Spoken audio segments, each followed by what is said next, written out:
네, 관세 쇼크가 정치권을 강타한 지 하루 만인 오늘 트럼프 미국 대통령은 또 한국 측과 긴밀히 협력하겠다면서 돌연 협상 가능성을 내비쳤습니다. 강경한 태도에서 한 발 물러난 것으로 해석되는데요. 국회 외통위는 오전부터 관세 인상 관련 현안 질의를 진행하고 있고 조현 외교부 장관이 출석했습니다. 이슈엔 포커스 문학진 안영환 전 국회의원과 함께 전국 현안 살펴보겠습니다. 안녕하십니까? 자, 오전부터 외통위가 이제 현안 질의를 하고 있는 그런 상황입니다. 외교부에서 조현 외교부 장관이 출석을 했고, 통일부에서 정동영 장관이 출석을 해서 부처별 현안 질의를 하고 있는데, 아무래도 어제 트럼프 대통령이 갑작스럽게 우리 관세를 이제 원상복귀시키겠다, 25%로 올렸던 걸 다시 하겠다 해갖고 파장이 있었는데, 오늘 다시 이제 한국과 함께 해결책을 마련할 것이다, 톤다운을 했어요. 또 근데 앞으로 또 어떻게 바뀔지 모르니까 이제 우리가 좀 주시해야 되는 상황인데, 오전에 현안 질의에서 관련돼서 이제 트럼프 대통령의 진위가 무엇인지, 우리 정부와 또 우리 국회가 대응책은 어떻게 이제 마련을 해야 되는지, 이런 부분들이 집중 쏟아졌는데 어떤 부분에 좀 주목하셨습니까? 그 사람이라고 그래야 되나? 그 양반이라고 그래야 되나? 이 도널드 트럼프시죠? 예. 그분이 지금 미국 대통령인 모양인데, 대개들 좀 상식을 가진 사람들은 그 트럼프 대통령의 일련의 행태에 대해서 되게 좀 막말을 할 수밖에 없을 것 같아요. 대개들 그렇게 느끼는 것 같아요. 제 주변에서도. 저도 마찬가지고. 이건 망나니 아니냐, 이 깡패 같은, 지금 관세 25% 물리겠다는 거 있잖아요. 이것도 요새는 X죠, 옛날 트위터가. 주로 거기다 올립니까? 페이스북에다 올립니까? 트럼프가. 하여튼 트루스 소셜. 예. 그런데 이렇게 그냥 올리잖아요. 예. 근데, 이렇게 외신, 기사들 이렇게 보면, 이 사람이 미국 대통령이 자기가 아주 외국과의 관계에서 굉장히 어떤 파장을 일으킬 만한 그 중요한 사안도 아주 가까운 측근 참모들하고 제대로 수구위가 안 된 상태에서 그냥 말하자면 거칠게 얘기하면 그냥만 내질러 버리는 이런 식으로.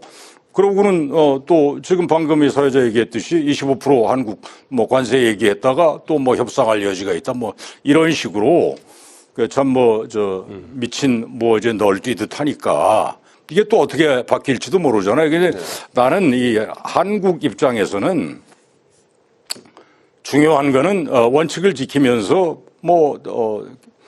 때에 따라 좀 유연하게 이렇게 나가야 되는 거야. 이게 원칙을 지키는 게 굉장히 중요하다.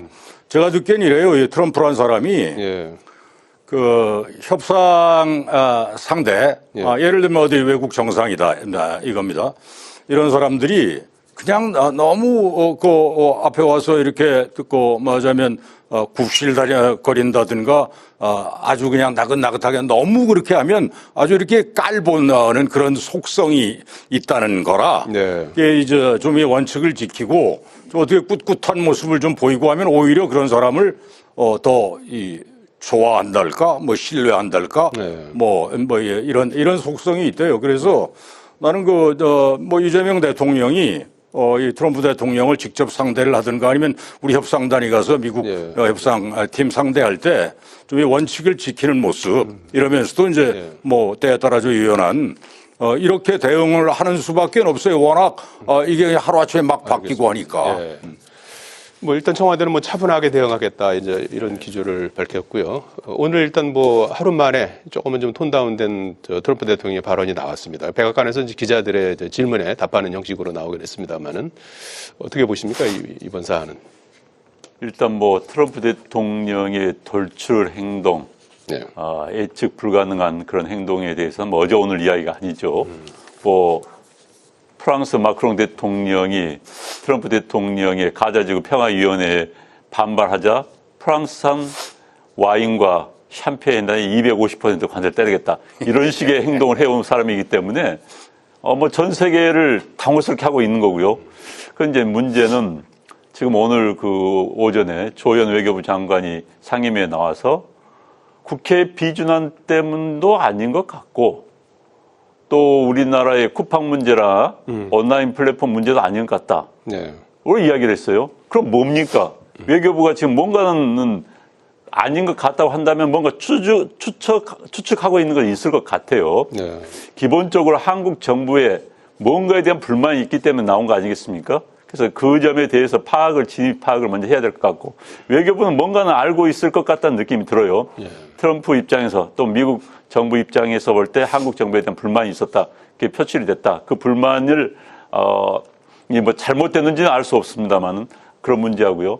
그 다음에 이제 이번에 뭐 언론도 지적을 하고 있습니다만 김민석 국무총리가 뭐 벤슨 네. 뭐 부통령과 만나서 네. 핫라인을 구축하고 왔다. 그런데 핫라인 구축하고 왔다라고 자신 있게 말한 그날, 예.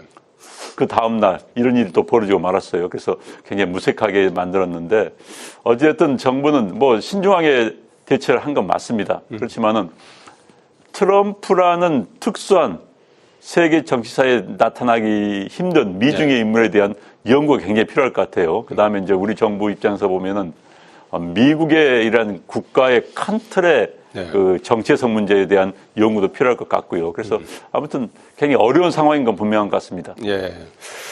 자, 오후에도 뭐 현안 질의가 계속해서 이어지니까 계속해서 한번 지켜보기로 하고요. 내일 국회 본회의가 있는데 본회의를 앞두고 내일 지금 한 170여 개 민생 법안이 계류 중이라고 해요. 그래서 일단 민주당에서는 뭐 100개 이상의 민생 법안을 처리하는 것을 목표로 해서 여야 간에 지금 협상이 진행 중인데 최종적으로 어떻게 될지 좀 봐야 되는데 이재명 대통령도 새 정부 들어서서 여러 가지 이제 정책을 뒷받침하는 법안 처리가 좀 지연되고 있다. 20%밖에 안 된다 하면서 우려를 좀 표명하게 됐는데 지체되는 이유는 뭐라고 보시는지 그리고 지금 뭐 조금 전에 언급한 대로 대미투자특별법 같은 경우도 우리가 이제 국익을 지키면서도 신속하게 이걸 또 심사해야 될 텐데 이 부분에 대한 좀 조언을 주신다면 어떤 의견을 좀 주시겠습니까? 이렇게 민생법안 지체되는 이유가 뭐 딴 데 있겠어요? 여야가 서로 그냥 다른 길로만 치다르니까 이 극한 뭐 대립 그 근저에는 저게 있는 거잖아요. 24년 벌써 24년도네 재작년 됐네요. 12월 3일 밤에 있었던 일 겸 그다음 탄핵 근데 그 계엄 윤석열 계엄 망령 윤석열이라는 정치적 존재의 그 망령에서 헤어나지 못하는 게 지금 국민의힘의 총체적 모습으로 보여요. 그죠? 지금 그 장동혁 대표 뭐 며칠 단식했던데 그 장 대표의 각종 그 언급을 보면 뭐 쇄신하겠다 말은 그렇게 하는데 내용이 우리 전에도 얘기를 했지만 내용이 전혀 지금 거기서 벗어나야 되거든요. 그 망령에서 이거는 거의 뭐 대다수의 국민이 아니 도대체가 지금이 진짜 어느 때인데 어느 시대인데 이게 전두환 이후에 그 40몇 년 만에 그 계엄을 하고 근데 그 망령에서 지금 국민의힘이 장동혁 대표 등 국민의힘을 좀 이끌고 가는 지도부가 거기서 헤어나지는 못한다고요. 거기는 계속 그렇게 하고 그다음에 뭐 당 이름 막 바꾸겠다 뭐 이런 식으로 가고 당 이름 바꾸면 뭐합니까? 내용이 바뀌어야지. 그다음에 민주당은 내란 청산하겠다 이제 특검 또 계속 이제 한다는 거 아닙니까? 이러니까 정치가 완전히 이제 사라져버린 정치라는 게 여야가 입장이 다를 수밖에 없잖아요. 그런데 제가 전에도 얘기했듯이 그 국회에 들어와서 입장이 다르면 서로 다른 주장을 하고 국민 앞에 하고 서로 공격할 때는 하지만 또 할 이야기는 해야 된다. 이게 특히 민생 법안은 이게 국민 생활하고 직결되는 법안들 아닙니까? 이거를 뭐 100몇십 개를 그냥 이게 내팽개쳤다는 표현으로도 모자라요. 이렇게 하면 안 되죠. 할 건 하면서 그 다음에 또 싸울 건 싸우고 이렇게 가야 되는데 양수겸장으로 가야 되는데 한쪽으로만 가니까 이게 도저히 이게 풀리질 않잖아요. 제발 좀 빈대떡과 막걸리를 같이 좀 먹으면서 좀 얘기를 좀 해라. 전 그런 주문을 하고 싶어요. 알겠습니다. 이 대미투자특별법은 어떻게 해야 될까요? 여당에서는 이제 특별법을 심사하겠다는 입장이고 야당에서는 비준을 계속 얘기하면서 조금 이제 시선이 좀 다른 것 같은데 어떻게 좀 처리해야 된다고 보십니까? 이건 사실은 특별법이 맞습니다. 맞기는요. 네. 국회 비준을 하려면 이제 조약이어야 되는데 이건 조약이 아닙니다. 일본이나 미국도 이거 국회 비준을 받지는 않습니다. 예. 그렇기 때문에 이건 뭐 조현 외교부 장관이 오늘 한 설명이 참 맞다는 생각이 들고요. 그리고 민생 법안 문제는 사실 뭐 빨리 처리하면 좋겠죠. 네. 그런데 현재 여야당이 민생 법안을 뭐 조건을 걸고 막거나 그런 건 없습니다. 사실 여러 정치 일정 때문에 막아진 부분이 있고요. 다만 이런 말씀 드리면 좀 어떻게 생각할지 모르겠지만 우리나라 법안 통과가 그렇게 느린 건 아닙니다. 우리나라는 뭐든지 빨리빨리 하는 나라이기 때문에 미국 같은 데는요. 법안 하나 통과하려면은 제가 뭐 이제 방송이 있었기 때문에 아는데 유로 EU에서 우리와 비슷한 온라인 뭐 이런 뭐 플랫폼법의 정보통신망법 한 5년, 6년씩 걸립니다. 네. 그에 비하면 우리가 그렇게 느린 편은 아닌데 그러나 어찌됐든 민생 관련 법안은 국민들의 실생활과 예. 관련된 만큼 정치권에서 서둘러서 예. 할 필요는 있습니다. 예, 내일 본회의 상황 한번 예의주시하기로 하고요. 장동혁 대표가 오후에 당무에 복귀한다고 해요. 지난 8일간 단식을 하고 이제 퇴원해서 오늘 당무에 복귀하는데 테이블 위에 지금 제명안이 올라와 있지 않습니까? 김중혁 전 최고위원에 대한 탈당 권유. 이건 이제 최고위에서 정리를 해야 되는 사안이고 한동훈 전 대표는 당 윤리위에서 제명을 의결을 했죠. 그래서 이것도 최고위에서 결론을 내야 되는 그런 사안인데 현재서 관측은 이제 제명 가능성이 크다 이렇게 보는 것 같아요. 그래서 어떤 결정을 내릴 것 같고 그렇게 되면 또 당이 또 내용에 또 휩싸일 것 같은데 어떻게 좀 전망하시는지요? 글쎄 이런 뉴스가 나오고 있다는 것 자체가 참 답답하고 안타까운 그런 모습이다 이렇게 예. 말씀을 드리고 싶고요.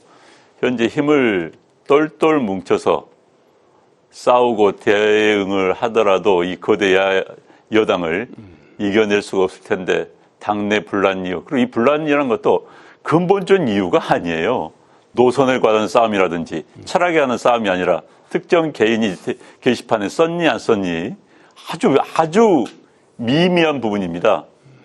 국민의힘당 지지자들 또 국민들의 입장을 본다면 저걸 가지고 싸우고 너 편이 내 편이 저는 굉장히 우습다는 생각이 들어요. 특히 이제 그 한동훈 전 대표 제명을 일사천리로 확정한다? 이러면 상당히 파문일 수밖에 없고요. 저는 이 문제에 대해서는 누차 말씀드려왔지만 한동훈 대표가 일단 사과를 하고 이 문제는 이러이러했기 때문에 국민 여러분께 또 당원들에게 심려를 끼쳐드려 죄송하다. 예. 그리고 당에서는 그 사과를 받아들이고 이제 함께 잘해보자.